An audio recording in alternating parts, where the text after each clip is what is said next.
SADATAY. What a time. What a time. What's up, my Davis? Welcome back to the Classic the Cinematic Movie Podcast that takes you back to the iconic films of 20 years ago, right here on the Apple Podcasts, iHeartRadio, Spotify, Pandora, and of course, BeatNetworkOnline.com. Of course, follow us on the Beat Network Amazon app right now. I'm your guy, John Alonso. With me, of course, is Danger Neff. David Danger Neff. How you doing, partner? Don't say no to the nano, my brother. What a Sign your pity. Running. What the fuck does that even mean? Hey, we're gonna discuss all of that. Like, you know what I mean? Hey, Bob Costas understands it, so that means it's legitimate. The fact that Bob Costas has a prominent role in this movie instead of a cameo, he's dead. Would be so bad. Down there at the bottom, y'all realize that we're joined by our guy from Cinema Rehab, Mr. Duval Brown. What's up, guys? SADATAY, my Damien. SADATAY. I love Pootie Tang. I did not want to miss this, so I figured I'll pull up, and sign my pity on the running time. It was funny because I talked to Dave earlier. He was like, all right, so what time we doing this? All right, cool, bet. Listen, Duval made me jump on this. I'm like, you know what? This sounds like some shit Duval would want to kind of jump on. This is the one where I felt personally affected. I was like, you was going to do Pootie Tang without me? Duval practically cornered me afterwards. He was all like, he was all like, what movie you guys doing? Sign your pit on the running cut. I'm going to sign my pity. We're doing Pootie Tang.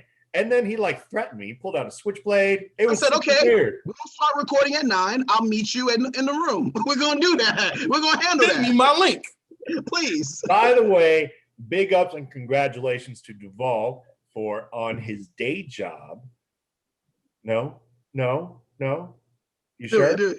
You do it? Oh, okay. I'm like, I can do it? You can do it. All right. Congratulations to Duval for becoming the future casino host over at the Cosmopolitan in Las Vegas. So big ups to Duval. You are looking to drop some dough. Look up my boy Duval. He'll hook you up for sure. And he told me, and I'm going to say it on camera. He told me to jump online if I see something that's worth my while. He puts in the cocoon for your boy. So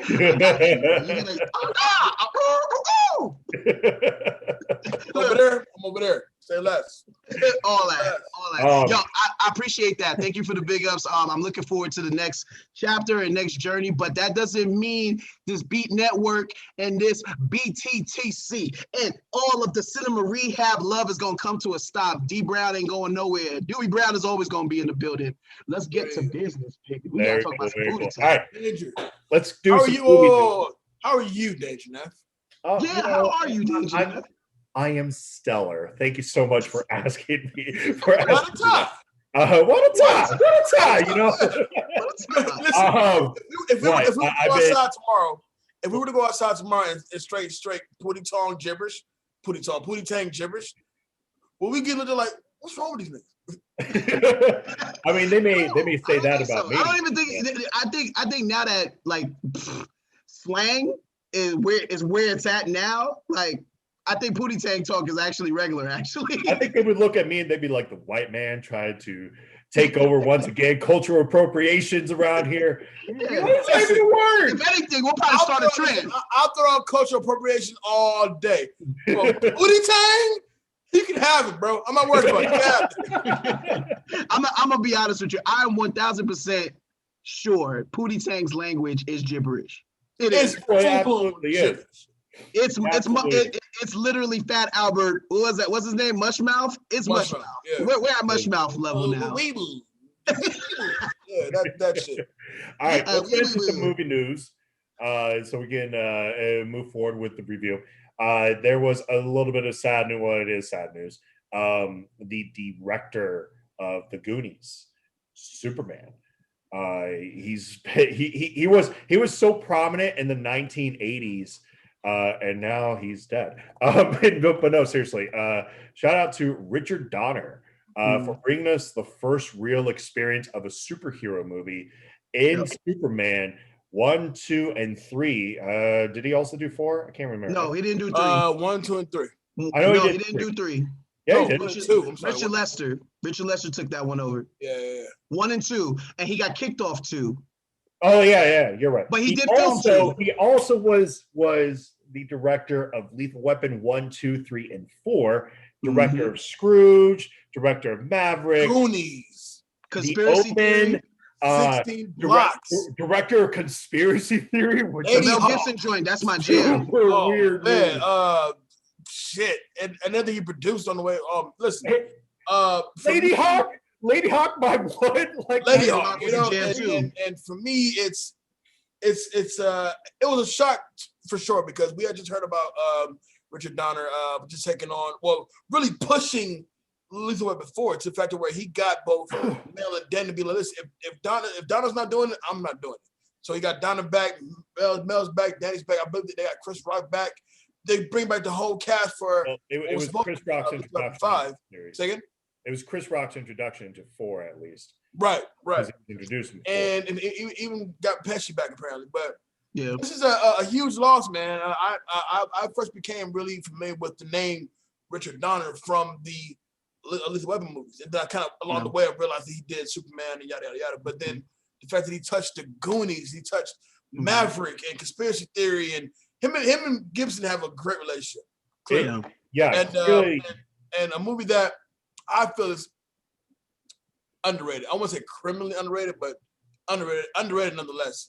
16 Blocks with Bruce Willis. 16 Blocks was a really good movie. It's a solid flick that doesn't get enough credit. Good action flick. As a fan of what he's brought to the screen, and I've seen, and I'm proud to say, I've seen a lot of his films on the big screen, and then a lot of them I was introduced as a kid. I salute Richard Donner for giving us the entertainment that he's given us over these decades and decades of life. The man lived a full life, and he kind of went out doing what he loved to do and developing Lethal Weapon 5. And I will hope that if they're going to go forward with the 5th movie, it'll be in his honor. You know what I'm saying? So from here, rest in peace to the great Richard Donner. Duval, what you got? I'll make this one quick. I think I watched Superman the movie so much as a kid. I didn't really understand like movie making, you know what I'm saying? But Richard Donner was able to give you that illusion of Christopher Reeve flying, you know, because obviously once it hit part 3, you know, the series kind of, it tanked, it went downhill. But the first 2 movies, Richard Donner is the reason the first 2 movies. There's a Richard Donner cut to Superman 2 that I encourage people to watch. Like, it's a really good cut of that film, you know, before Richard Lester stepped in and made it all cartoonish and weird and whack. You know what I'm saying? On top of all the dope movies, I think we grew up on a good portion of the Richard Donner movies. So it's like him dying is like a piece of your childhood dying, man. I hate that it had to happen to him because I was kind of looking forward to Lethal Weapon 5. Mel Gibson and Danny Glover's chemistry on the screen is unrivaled. You know? Uncanny. It's uncanny, and he brings it. And he brings it out of them. And he brings it out of them. The direction of Dick Donner is fantastic. Yeah. So I'm sad to hear the news, man. I hope that boy is resting in paradise. His movies will always get ran in my house, and that's all I got to say. I'm gonna just give that man his roses. That's an awesome director. That's a terrible loss. Definitely big loss. I think you guys pretty much summed up everything with my feeling with it. In my opinion, Lethal Weapon series, all 4 movies. I love them. First of all, there's not a bad one in that bunch. I know a lot of people will say, "Well, what about 4?" And I'm like, love 4. 4 is still enjoyable. 4 is actually my favorite. 4's my favorite. Like 4 is still a lot of fun. 4 is hilarious. I love 4. It's the best 4 movie franchise that's ever been put out there, in my opinion. Same cast, same director. I believe so. Yeah. Oh no, Shane Black wrote the first 1 or 2, right? Yeah. Mm-hmm. Yeah.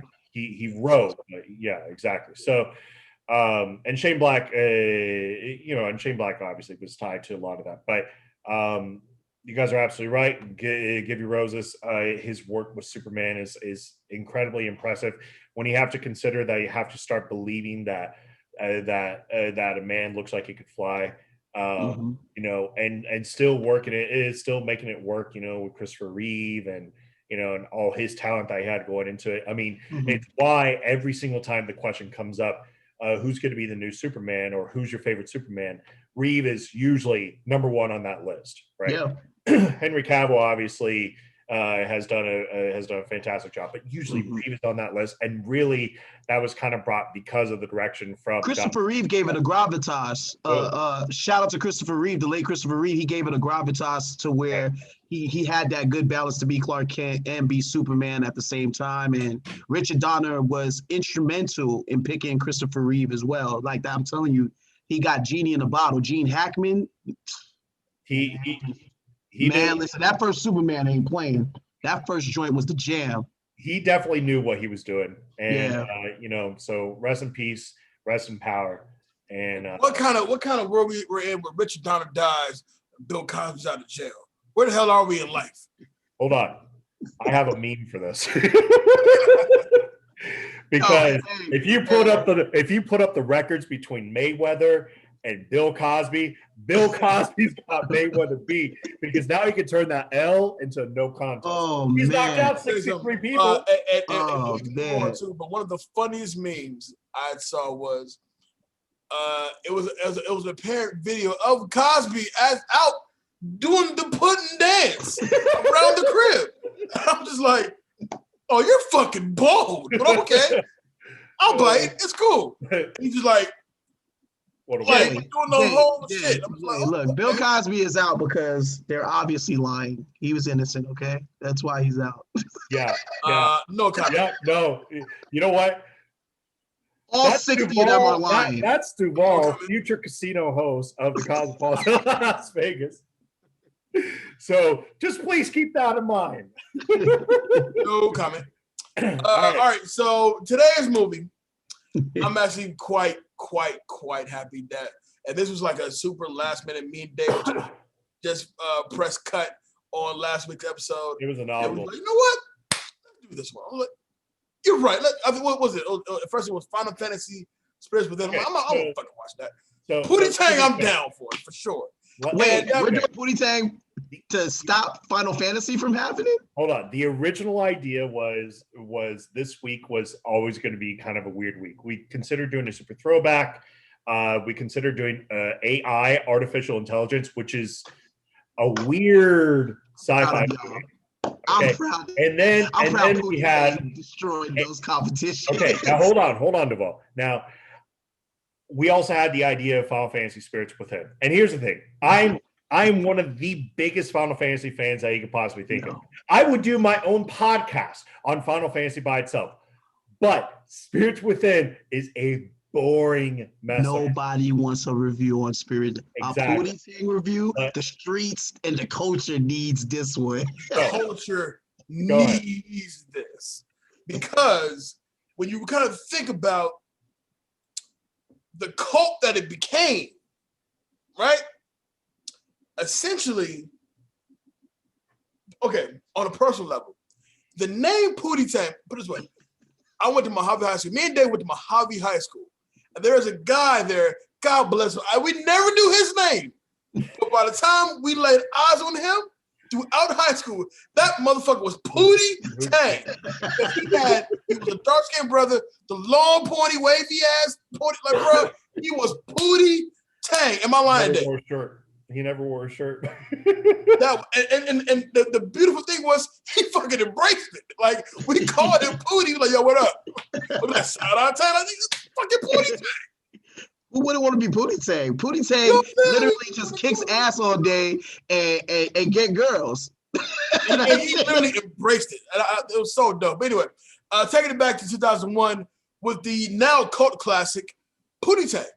Original release date, June 29th of 2001. Shares opening weekend with Baby Boy and Crazy Beautiful. That's an awkward weekend of movies for sure. Because I can tell you this. Dogs as well, but Cats and Dogs, and then Cats and Dogs, but Baby Boy, Crazy Beautiful. Yeah, you get terrible. And I remember I had an idea to go see Baby Boy. I'm like, nah, I think I'll pass. I didn't see Baby Boy until it was on DVD for sure. But I definitely saw Pootie Tang in theaters. You saw Pootie in the theaters? I saw Pootie Tang in theaters, absolutely. You're so blessed. I had to wait for it to come on HBO. but production budget $7 million, box office total $3.3 million. Shit. 27% on Rotten Tomatoes. Dave, I'll start with you, man. Is 27% fair for Pootie Tang. Like, are we talking as a movie wise? Like, are we talking? Okay, production wise, probably. But if we're talking funny, like comedy, no, it is a fucking funny movie. It really is a really fucking funny movie because it makes no sense. There's nothing about this that makes zero sense. The wild shit is like, if you're familiar with Pootie Tang, because I, for one, watched the Chris Rock show on HBO Loved it. years ago, and I was a huge fan of it. And I remember, like, I think it came on Sunday nights, I believe. At like Sunday night, 11. Sunday night. So I had to like sneak to watch it. You know what I'm saying? We had school today. And I remember that character Pootie Tang was like, I love the way, like, my favorite part about it, like the way they wrap it up when he had the Pootie Tang segment, right? And he was saying something. Mind you, he was saying wild shit the whole interview. The last part, but the last one was the one with like hit a power on the dude dial, and Chris Rock be like on the poopy face, and he goes, "What the fuck you said, nigga? Like, what the fuck you talking about? Hit the towel on my pedestal? Oh, what did he say?" And then, I'm gonna get into the production bit on this, but when they did the True Hollywood Story of Pootie Tang, I could not stop laughing at that bullshit because it's so. I missed the Chris Rock show. Third. All right. I really do miss the Chris Rock show. So, how did this movie come together? And here you go. Here's a quick and dirty on it. Pootie Tang was originally a skit from the Chris Rock show, which ran from 1997 to 2000. The Chris Rock show really came into fruition from one of Chris Rock's biggest stand-ups, and the lead writer at the time was not interested in actually doing anything more with Chris Rock, even afterwards.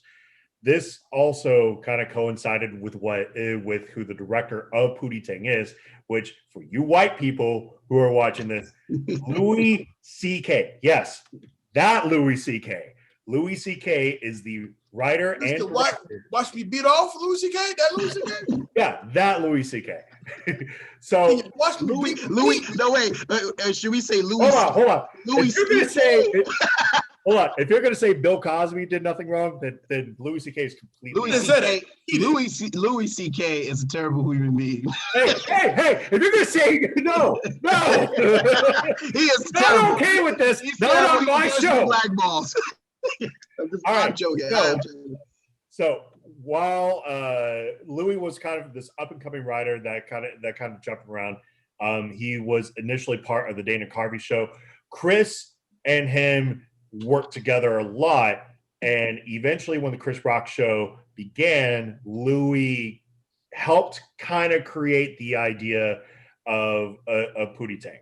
He basically took the idea from when he was a kid. He used to just say a whole bunch of gibberish bullshit and try to make it sound like it was absolutely real. And Lance Crothers, who was also a writer on the Chris Rock show, decided to kind of take that same idea. Chris and Louis basically said, all right, we're going to have you come on the show and basically do this. And it became a major hit afterwards. Yeah.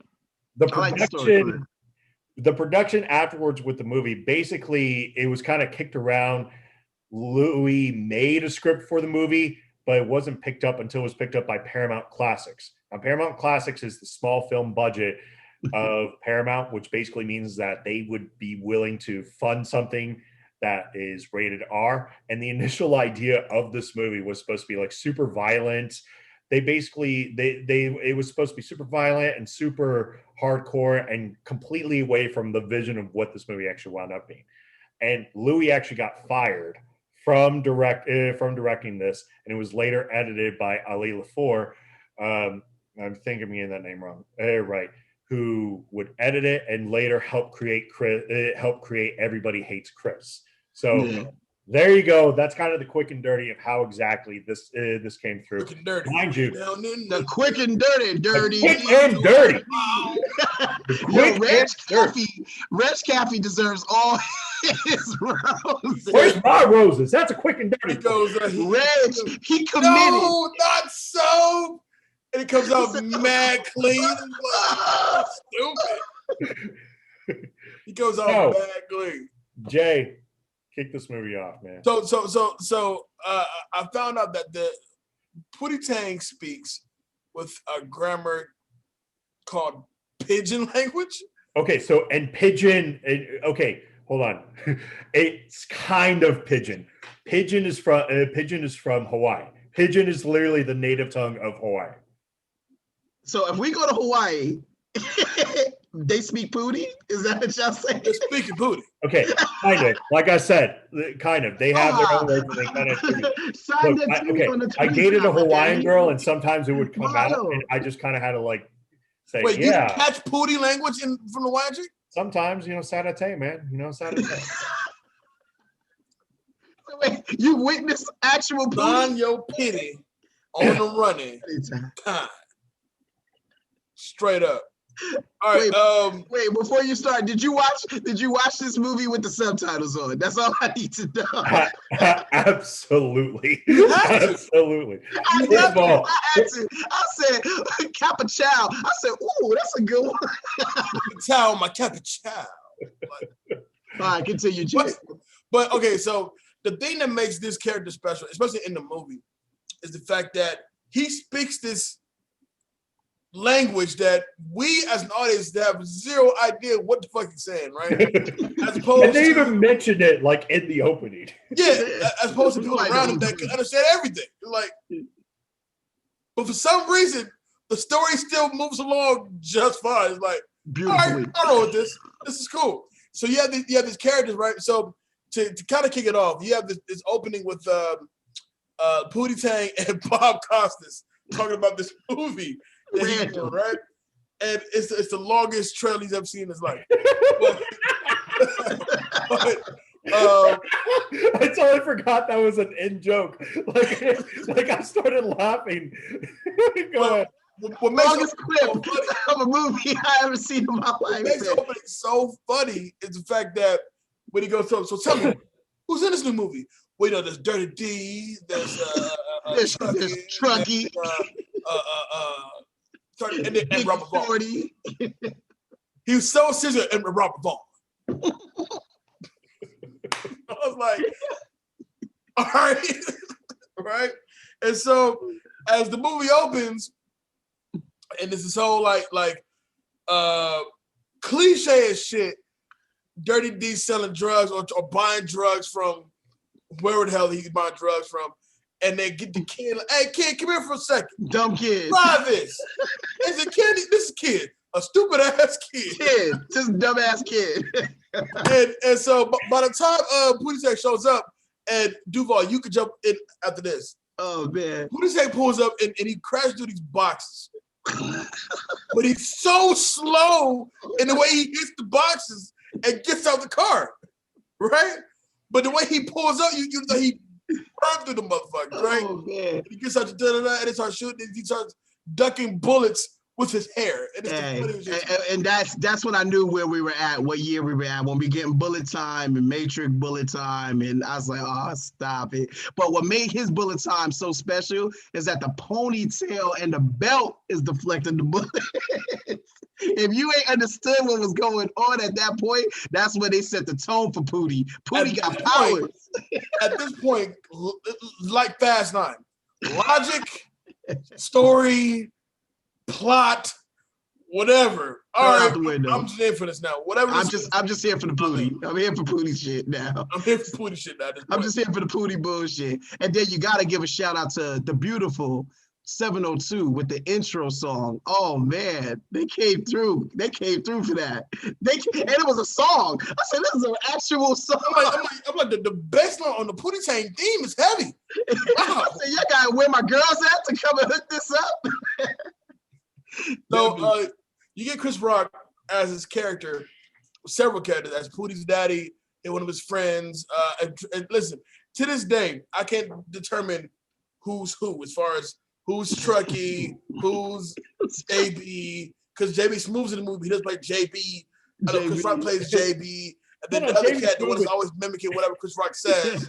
JB Smooth's like the narrator / Truckee.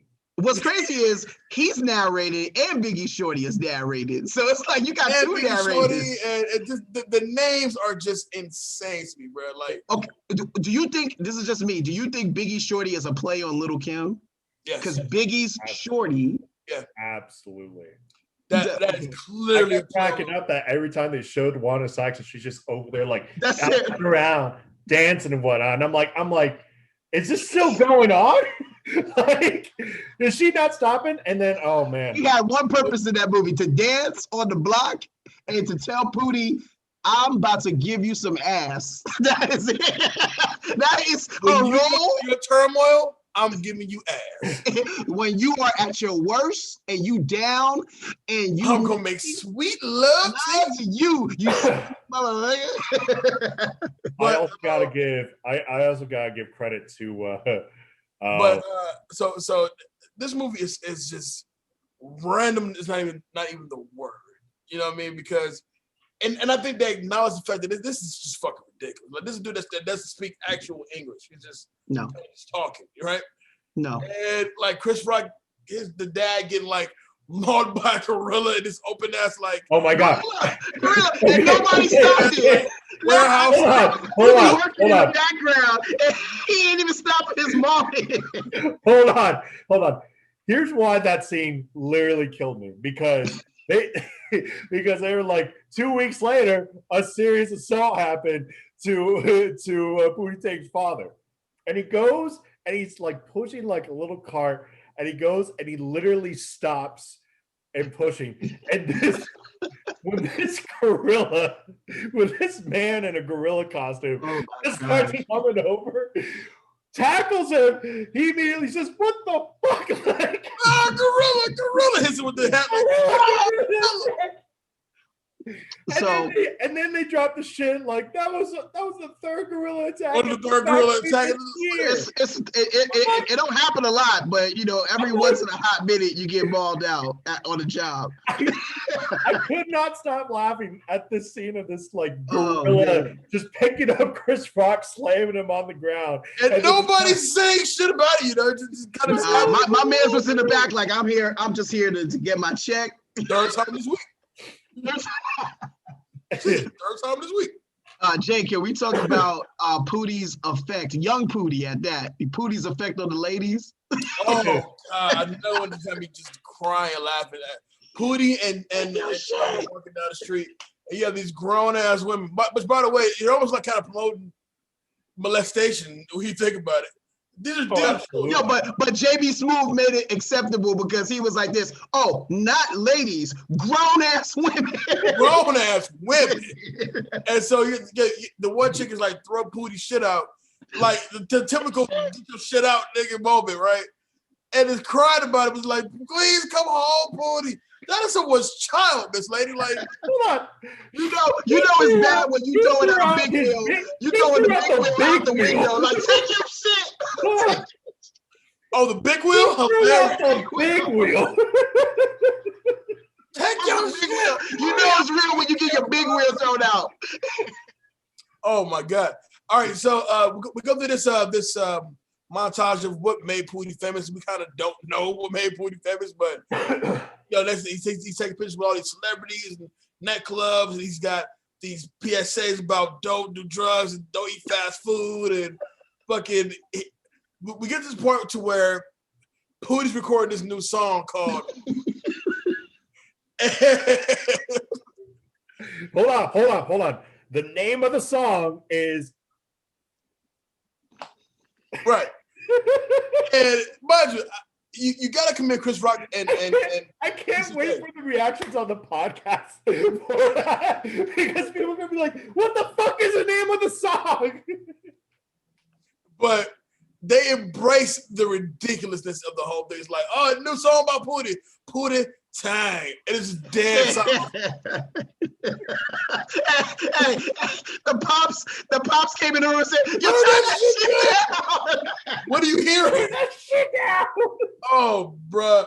And I'm telling you, and there's a reason why this movie has like kind of grown to cult status, because it's ridiculous, and they know it's ridiculous. This is a movie about a guy that speaks gibberish. Yeah, it made it funny. Yeah, you know what I'm saying? Like it's one of those things to where you don't expect it to be around for years. And I'm telling you, watch this movie today. I sat there with just complete glee. It is such a funny ass movie. I have a question for you. Do you feel everyone's weakness is a hoe? Do you feel like that is our real weakness, a black man's weakness, hoes? Oh no, it was a white man's weakness as well. Just because She was I'm a Karen standing out hoe. on the corner with a whole bunch of other hoes doesn't mean I'm one. Yeah. It's like I'm just fancy. Like she took him down. In my opinion, when he got took out, I said, man, you got took out real easy, Pootie. Hold on, but that's actually one of my favorite parts because because that actress always cracks me up. She's hilarious. She's hilarious. She is hilarious. The fact that most of this movie, all she does is physically assault men to get them to do whatever she wants. I mean, poor JB. Shit out of them. JB was like, I told her everything. She beat my ass. Pootie had to grab bags of popcorn to block the punches coming in. Did I hurt you, Irene? Irene. Well, okay, so kind of fast forward when she kind of corners Truckee. What is she doing to him that has him like kind of like she raped him? Like, she raped him. She did the twist. I think she ball twisted him, and then all rape. I know he got raped. I thought she PG-13 rape. She was like really twist a long fingernail in the ass. That's what it is. She was like, "Yeah, you want me to stop?" Like, oh, what are you doing to him? But how you rape a man standing up? Dave, talk about the great Robert Vaughn as our villain here, the Lecter and the Lecter core, which is like Lecter core at this point. Lecter. So, he plays basically he basically plays an extension himself from basketball. Like everything about him from having from his office. Basketball. Yeah. Robert Vaughn is the villain in Superman 3. He plays the same character. Usually the villain in a lot of things. Like he's a rich head of the corporation villain. That's him. And the whole thing when they went to get Pootie to basically this is a story arc, I guess. That the whole point of why Robert Vaughn wants to get Pootie is because these PSAs have dropped the production in Lecter Burgers. Oh my god, that just sounds Lecter Burgers. Lecter Burgers. Lecter whiskey. Lecter whiskey. Lecter fast Lecter cigarettes. The fact that he was trying to put out a cereal that was just straight up like bacon. What was it? Pig pork chunks. Yeah, pork chunks. Pork chunks. Yeah. Why did you just do a PSA of pork chunks? And then like everybody's like questioning it afterwards, and they're like, oh well, Pootie, I own everything, Pootie, and Pootie's gonna be the spokesperson for this, and they like list off like 30 things like very quickly. Just kind of get through. I mean, he is what he is.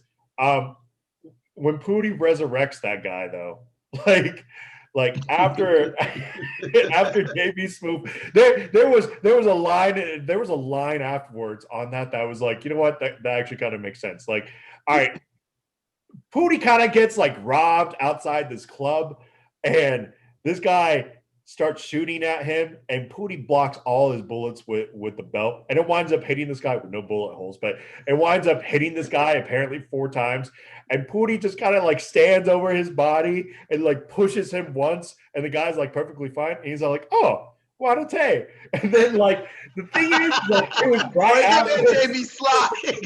Afterwards, like you can hear the somber music playing. Game Buddy D. Game Buddy.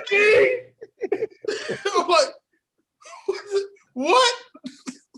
It's like the comedy in it is like, bro, it is the most sad, somber music. Oh man, but he's speaking straight gibberish. You have no idea what he's saying. Oh man. The funny thing is, afterwards, is that the writers knew that this was going to be a plot hole because JB Smoove literally just got raped, and attacked.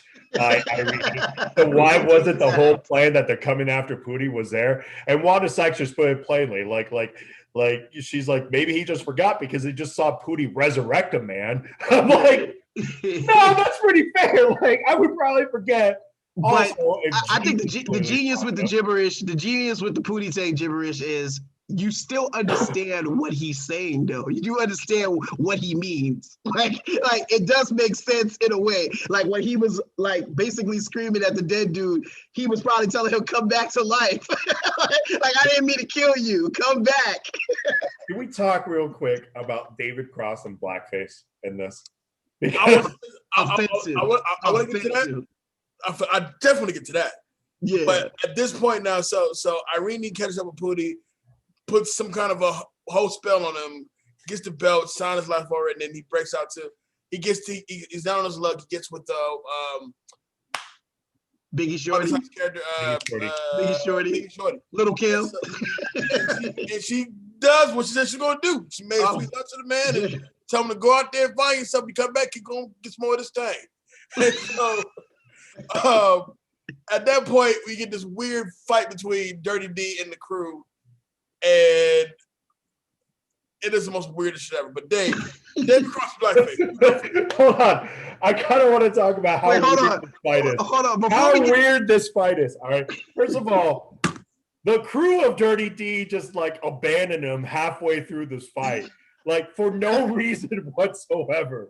And then they kind of do this thing where they're kind of doing like the old Western standoff with each other. I love the standoff. Yeah, the standoff was great. They keep moving forward to each other to the point where they have their arms outstretched to each other, and then they're behind each other. I'm like, what?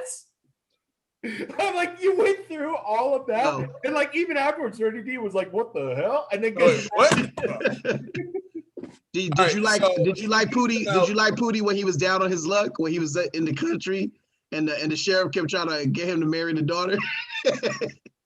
But hold on, that's on Pootie because he gave her this weird whatever. Like I've never seen a girl get so turned on. You push a motherfucker through a window. Yeah. Yeah.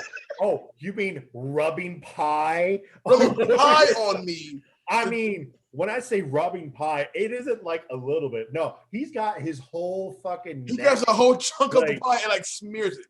Definitely. I heard you and my daughter. Y'all got to get to know each other. Yeah. There is a scene that we did skip, and I apologize. We're kind of jumping around here. Pootie goes to a club and he doesn't hook up, but he sings a duet with Missy Elliott. Shout out to Missy. Shout out to Missy. To be fair, the song sounded really good, so I ain't gonna trip about that. But afterwards, all these girls are all over Pootie, and there's this one girl in particular that has gone to the extremes to make sure she tries to hook up with Pootie. And when I say to the extremes, I mean he can't even zigzag and sidestep her, because she is really all over him. She was on him, literally. It was awful. Like how bad it was. Like she's Keisha Sharp, who's this party girl, going back and forth, zigzagging. Pootie, I love you. Pootie, please, I want you. Pootie. On screaming.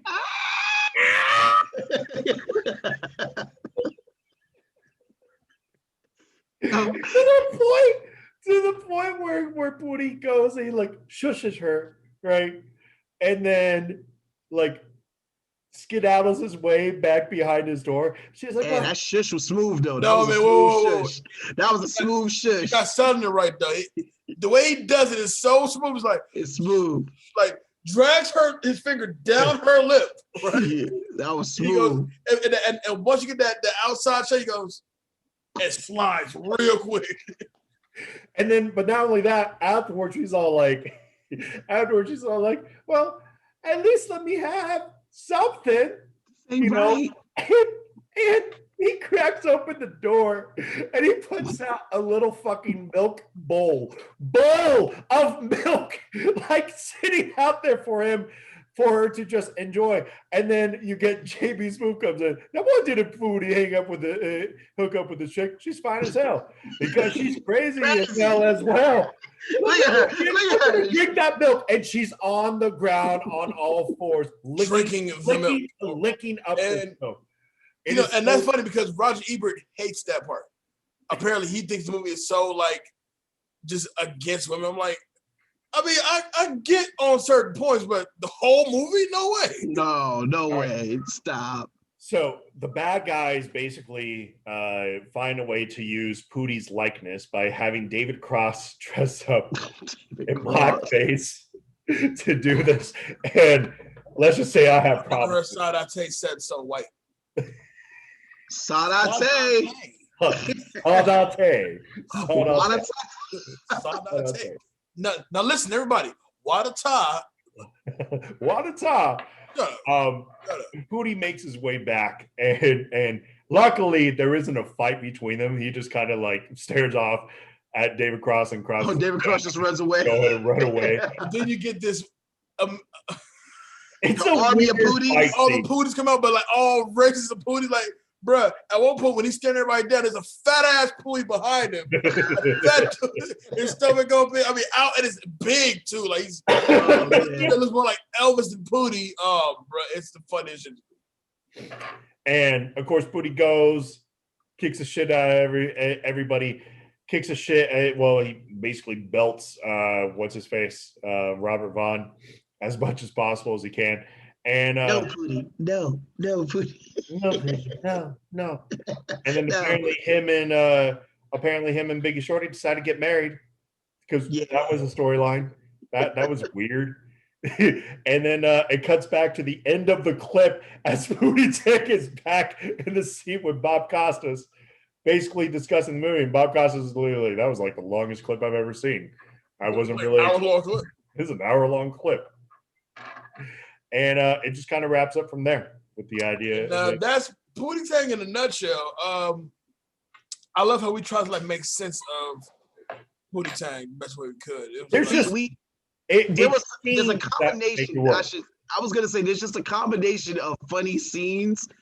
Just what the movie is. It's just funny scenes. There's no logic. There's no cohesiveness. The origin don't make sense. His powers don't make sense. None of it's gonna make sense. Don't go in there trying to get sense out of this thing. Pootie Tang is a developed superhero that speaks gibberish. That speaks gibberish. Yeah, fighting against pork chunk cereal. The man. And that is it. That is it. That's no, my bad. Corporate America. That's about it. That's where we are. So that's Pootie Tang in a nutshell. All right. So before we get to takeaways, 20 years since Pootie Tang. Since the movie Pootie Tang, but I mean, it got to be like maybe 27 years since we even heard the character, right? Yeah. Something like that. So, Dave, you go first, man. What's it like watching Pootie Tang 20 years later and realize where the age that you are now and the age you were when you first saw Pootie Tang? First of all, I didn't understand it when I was like 14. So, like afterwards, I was just kind of like, well, that was an experience. That was definitely that. I enjoyed it much more now than I did when I first actually watched it, which is probably why I didn't put it on schedule at first. But now looking back, 14-year-old stuff was high. You know, that kid didn't know what the fuck he was talking about. Same question, Duval. I'll make it quick. Pootie Tang, I didn't get a chance to see this beautiful masterpiece in the movie theater, but I watched the Chris Rock show a lot, and I saw the Pootie character. So when I found out that Pootie was getting a movie, I said, yo, I gotta see this joint. It missed it, so I end up getting to see it on illegal cable because we had illegal cable back in Brooklyn. So I watched Pootie Tang literally like every day. You were on Channel 99, weren't you, with the little squiggly line, and you know exactly what was going on. Oh no! Hold on. Oh yeah. Listen to me. For all the true ones that know, if you got illegal cable, the switch, the box, we had Spice. That's all I'm gonna say. No, listen, we had the Spice channel. But just to let you know, Pootie was when the porn came on, he'd be like, I see a nipple, but no, that's a nipple. That's Where's my sock? No. Where's my sock? I was a privileged young lad. I had unscrambled porn. My porn looked clear as day. Spoiled bitch. Pootie Tang on Black Stars used to come on every day. Pootie Tang is a beloved movie of mine, and it's a favorite. It's a cult classic for a reason. It's a funny movie. It's just retarded at best. There is no logic to this thing, guys. You just watch, enjoy, and then just go to bed happy, man. It's one of them rides. You just got to be there to take it. You know, that's it. I agree. I agree.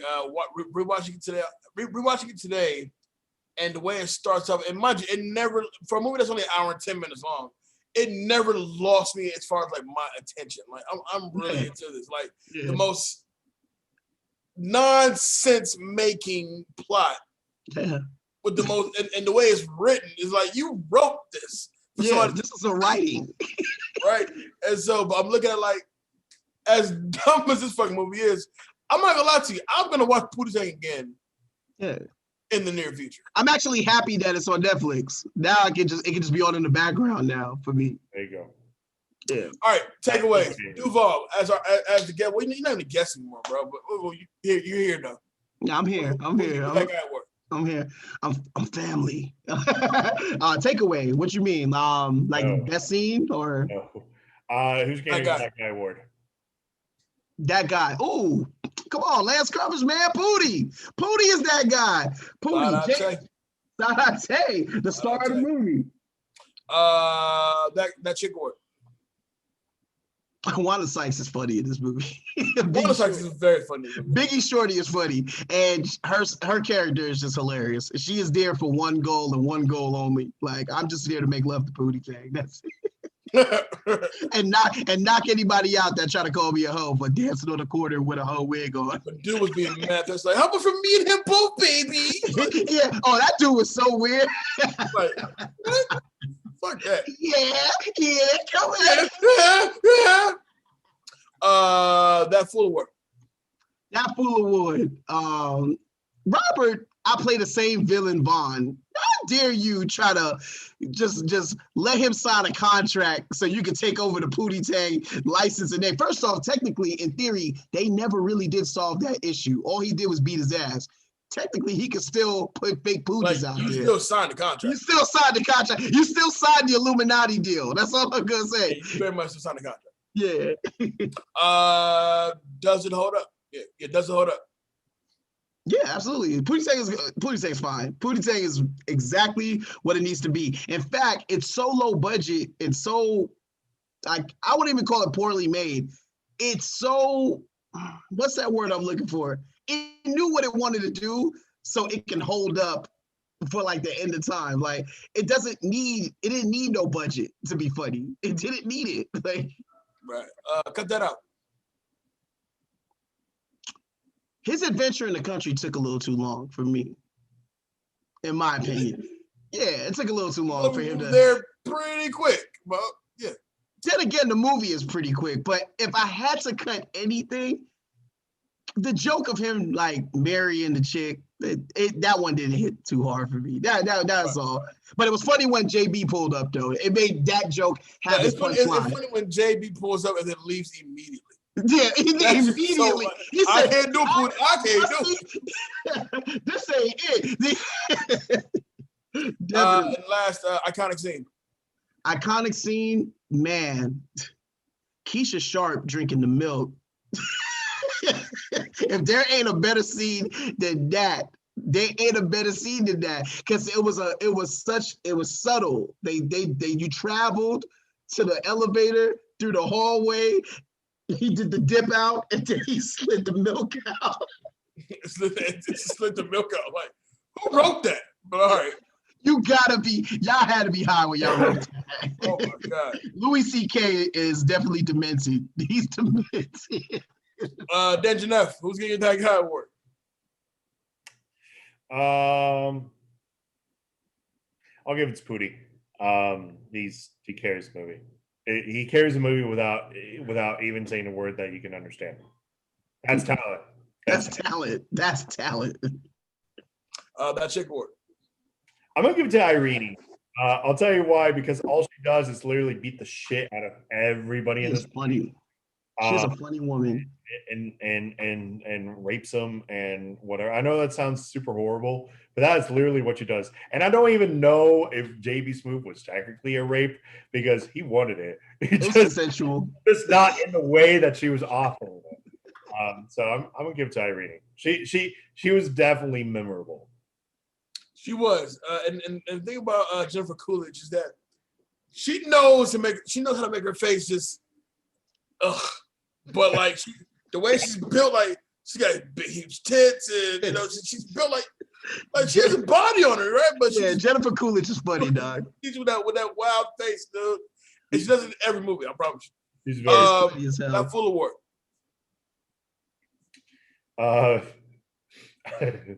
I'm gonna give it to I'm gonna give it to blackface David Cross. Like, bro, you're better than that in this movie. SADATAY. Yo, but David Cross had so much taco meat. It was a lot of taco. With the open shirt, he had all the taco meat. He looked burnt. He looked full blown burnt. Does it hold up? Yes, it does. It will. I actually kind of think it's a little bit timeless. I'll put it this way: like, there's no reason that you wouldn't find it funny 20 years from now. Because if you find it funny 20 years from if you find it funny today, it's not really going to change your opinion 20 years from now, in my opinion. Yeah, it's not. It doesn't even feel old. Like it's just a random collection of scenes that is just funny. Oh, and it's funny too. Yeah. Oh, and it's funny too. Shut up! Shut up! I said that. Shut up! Pootie Tang, it's Duty Tang. Shut up! I'm like, which one of these motherfuckers are gonna do it? So what are y'all gonna do it? I felt it. I had to.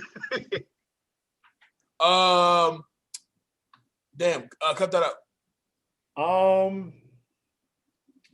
I'm gonna kind of agree with Duval here. They could have shortened the country. It did feel a little too long. Like it derailed like the moment for me. It derailed the Pootie Tangness like a little bit. You know what I'm saying? But then he had his fight. The fight makes up for it. You know, and him getting his belt back. Real quick, I gotta give a special shout out to Dirty D. I could not stop laughing the minute he pulls up and the shakiest ever. Dirt, rubbing dirt like all over him, like eats it and shit. Like what the I gotta say, what? Oh my god! He's Dirty D because he's dirty. Well, dirty makes sense to me. What's your iconic scene? No, hold on. And the fact that to defeat him, they had to take him to a car wash, put him on the hood of the car, and he comes out all clean looking, like all sharp and whatnot. Oh no, so bold! Hey, you know it's bad when your man's gotta sneak you dirt in prison because they make you take a shower every day. All right. He's fighting them too. That's what's killing. Oh man. There's 5 guards on him, holding on to him. He's trying to get shit on him. That's what. Oh man, I love it. Dirty D was way funnier than he needed. What's your iconic scene? All right, iconic scene. Duval took mine because I totally was going to go Keisha Sharp here. So I'm going to give it to the resurrection of the guy. It's so weird. That guy was weird too. That guy was like, "Hey, what to tell you?" Stands over his body, gets one push, yeah. And then like he was fine with SADATAY, and then just takes off. I'm like, imagine if Jesus did that to you. Like you would be so fucking creeped out afterwards. Like, but Jesus just like Pootie Tang. Did I just die? Did you just resurrect me? And then what? Jesus just like Pootie Tang. No. Pootie Tang's powers. He's Jesus, man. He might be the hood Jesus. Damn. That's just Jesus. Like he's Black Jesus. He's Black Jesus before Black Jesus. He's brown. Yeah. All right, Jay, my guy, who's getting you. I can't wait to hear your iconic scene. I cannot wait. My that guy is without a doubt positively going to Lance Crothers as Pootie Tang. Fun fact, Lance Crothers has been down with Chris Rock for a long time. If you ever seen before, he's the dude that goes to Trust Jones' funeral, and he goes, "Where's my money, motherfucker?" And he beats up a dead body in the casket. Love it. Love that scene. Love that scene. He gives Trust Jones a black eye. He gives Trust the black eye while he dead. As he lay dead in the casket. Bruh, classic scene. The fact that he can take a character that's really was made as a joke and to carry a whole movie practically saying gibberish. That's hard. That's hard. That's hard. And I'm like, what was it hard to do? It can be hard to do. But to really like say gibberish, but deliver the lines as if what he's saying to you is making sense. Yeah. You know what I'm saying? Like that just takes talent to it. Definitely. Who's getting that chick award? It gotta go to Biggie Shorty, man. Wanda Sykes' Biggie Shorty is something different. Like she's just like she had Pootie's back. Yeah. As ridiculous as she is, mind you, she's dressed like a hoe. She's hanging out near hoes, but is not a hoe. Don't you forget that. And supported him the whole time. Even he had a hoe on him, and they were talking, and she was like, "Get away from here! He don't want none of your shit." Oh, but you know what? The chick that's on him, bro, cussed her out and spent like, yeah, dog. Oh, yeah. Bro, it's little shit like that that's so funny, bro. I swear. Wanda Sykes, Big Shorty. All right, and let's see. So that chick award, that fool award. That fool.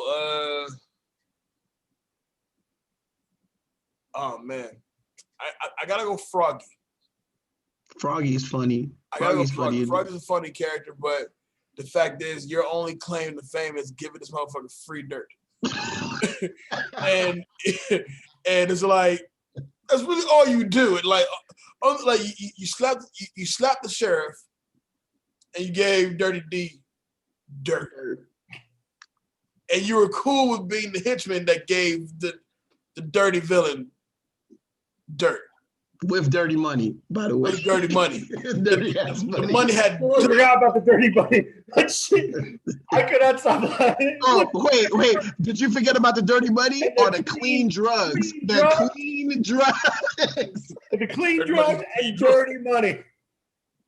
Yeah, man. Yeah. I go Froggy. Cut that out. I'm still dying at the dirty money. So stupid. Oh, yo, Pootie Tang is a funny ass. My cheeks are hurting. That's how much. Hey kid, have some of this. Is it candy? Stupid ass kid. Cut that out. Cut that out. I don't want to butt off y'all, man. I really don't. The movie's already an hour and 10 minutes long. What's to cut? I'll say the fight against all the Pooties took a little long. That could have wrapped up kind of quicker. I can say that.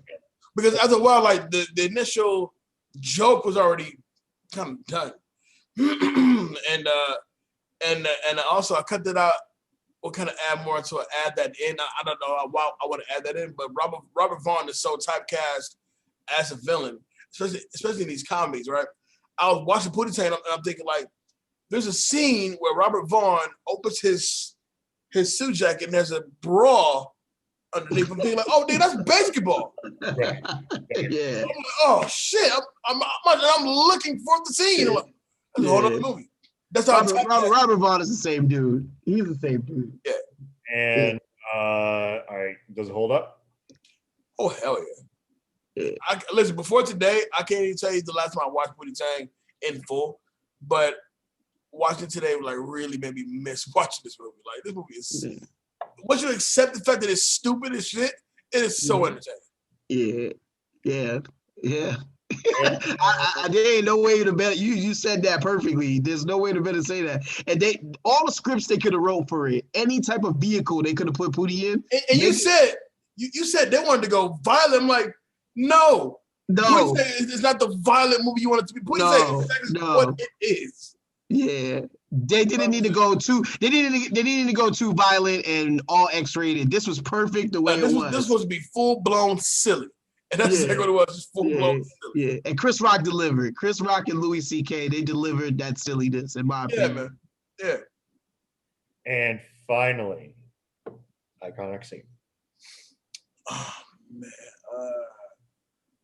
I'm sorry, man. It has to be the opening scene, the opening drug deal between Kennedy and the guys, and Pootie Tang bust through the boxes, but really with no real force, and he gets out like it was nothing. I'm like, all right, but if I could possibly do this, if I could take half of that scene and half at the end during the credits, because they add a frame of Pootie Tang, and it looks so bootleg. I don't know if he caught this, but this is during the credits, right?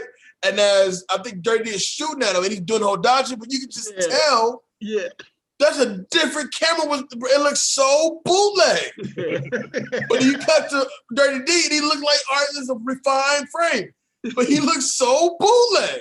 So yeah, that shit is funny. It's hilarious. I just like him coming out of the car and does like his little pose. It's like a weird Dolomite Superfly thing he's doing. They went blaxploitation a little bit with Pootie Tang. They definitely went blaxploitation. Blaxploitation all day. For sure, definitely. Well done. Well done. All right, quick hits rather than join up. Dave, you ready? Yeah, there's not a lot here, so no, we can make this quick. Let's do 3 each. Let's do 2 each. That's fine. All right, Pootie Tang's nonsense talk came from something Louis C.K. did as a child to amuse himself. Paramount originally intended for the film to be a limited release by Paramount Classics, their art house division. Later, afterwards, they moved it into the main studio, which means they were able to give it more of a budget, and that's when they realized they hated Louis C.K.'s version of this. Later, Chris Rock's involvement in the success of the somewhat similar, because the idea was that they basically wanted this to be the Black Austin Powers. Similar Austin Power movies convinced them it had box office potential, so they changed it to a wide release. According to Louis C.K., the studio removed him and editor Doug Abel from the editing room. They were not allowed to have final cut of the film. That's wild. That's wild. And I'm gonna do this is a very short one, but I really would have liked to have seen what would happen if he would have found a part in this. Patrice O'Neal auditioned for a role in this, and I love Patrice. As a villain. They just said he had to be a villain. Patrice O'Neal is hilarious. He had to be a villain. Patrice O'Neal is one of my favorite comedians of all time. Boss Hogg. I already named him. Boss Hogg. Oh, my God. But listen, man, I'll tell you this. As long as there's access to it, I don't think I'd never not watch Pootie Tang and not get, like, genuine enjoyment out of it. As dumb as it is, I could still be entertained. So here's the question. They weren't – Louis C.K. and the other guy wasn't allowed in it. So there is a Louis C.K. like a Snyder cut. To Pootie Tang out there. Yeah, but I don't think so. I don't really need that. I want it. I want the Louis C.K. Snyder cut. I want it. I don't think there really is a Louis C.K. cut. Like, I think there was the idea, and there was some scenes even shot, but he even mentioned it afterwards that there wasn't really much. Like, I had a vision for this movie, but there wasn't a lot to it before I was getting yelled at. I want to know his vision. I want to know where he was going to take Pootie Tang. Well, back in that time, he even said like it wasn't good. Like he even it was bad. Like, you be like, nah, y'all don't want to see this. He even admitted it himself. He said it wasn't good for the vision that I wanted for it, because they wanted it to become PG-13. You know, right. It was rated R, then, you know, maybe something's a little bit different with it. And because Louis C.K. is a rated R comedian. Yeah, you're making a fair point, Dave. You're making a fair point. Which I really wish they would bring back. There's shit in there that is just so fucking stupid. There's like a scene in Louis where it's like it's like he got so high off of something that it's like 4 a.m. in the morning and somebody's talking about trying to cover their vagina. And I'm just like watching the scene. It's so fucking stupid. Like, I honestly, I feel like a rated R Pootie Tang would have been funny though. That definitely there was potential. I mean, given Chris Rock's background, you would think so. But I feel like what we got or what we currently have. Yeah. Oh, I'm cool with it. I'm cool with it. But if they would have went into their CB4 kind of bag with it, right, it had potential to do other dimensions for Pootie Tang. If Pootie Tang was to come back now, if like Lance decides to bring Pootie Tang back, shut up. No, Dave, don't do that. Don't cut me off. No. If Lance decides to bring Pootie Tang back, I think they should make it rated R. It wouldn't be Lance that brings it back. It'd be Chris Rock. Chris Rock would have to be the guy. You can't. It has to be one or the other. You can't. Chris Rock has to be the one who decides to do it because it's Chris Rock's project. Look here, Netflix. Bring back Pootie Tang. Netflix said, nah, we good. All that shit they be making, y'all can bring back Pootie Tang. After I saw John Henry, y'all can bring Pootie Tang back for one more adventure. Nah, we good. And as a Pootie Tang fan, I'm saying, nah, we good. As a subscriber to Netflix, nah, we're good. Like keep it where it is. I'm fine. Yeah, where it is, what it's become in that time, keep it just like that. Anything else, like to see me as a 33-year-old man, if I see Lance Carruthers as Pootie Tang, I'm like, ooh, you really need some work. You need something to do. Yeah. I'll be down for an Adult Swim Pootie Tang cartoon. Nah, we good. I'm cool. Oh, come on. We just laughed at this movie from 20 years ago. Y'all want more Pootie Tang? No, I don't. Nah, we good. More Pootie Tang. I'm actually happy with the amount of Pootie Tang I've gotten. I'm happy with the amount of Tang I got. That's the new shit. Just Duval, let the people know where they can find you. I'm in the same. I'm boring. I'm in the same spot. Just holler at me, BKLV Negrito at IG. I'll be in the movie page, getting yelled at for all the stuff that I post, and that's about it, guys. Thanks for rocking with us, man. Thanks for coming through and kicking it with us, man. You know it's always love. I love you guys, man. Danger Neff, where can I find you, big dog? David Danger Neff on whatever social media platform you want to find me at. Check out beatnetworkonline.com. Donate to our page. Give us money so we can create more awesome content that we can. Got a lot of stuff coming up. 5-year anniversary Beat is coming up. Make sure you check that out. We're going to have movie reviews on all sorts of bullshit. Duval's going to have one on Black Widow. I'm going to do one on Fear Street 94 and also Tomorrow War. Jay, I'm assuming, is going to do a review on what he's going to. On Summer of Soul, the Questlove documentary that just dropped this past weekend. An amazing movie. I'm looking forward to recording it. I'm into watching the movie again so I get more of a solid feel about it. But it's definitely a movie that makes you want to tear up and think about the old time. I'm looking forward to both of your reviews, fellas, even though I know you're not going to watch my Black Widow review. I'm watching. I got to make sure your shit looks good for us. Anyways, so yeah, that's where you can find me. Jay, where can they find you? Well, you can find me working on the return of 20 for 20 after this here. But essentially on social media, you can find me on all of the social medias. Official Jay Alonso on IG, Jay Alonso on Twitter, Jay Alonso on Facebook, Jay Alonso on Snapchat.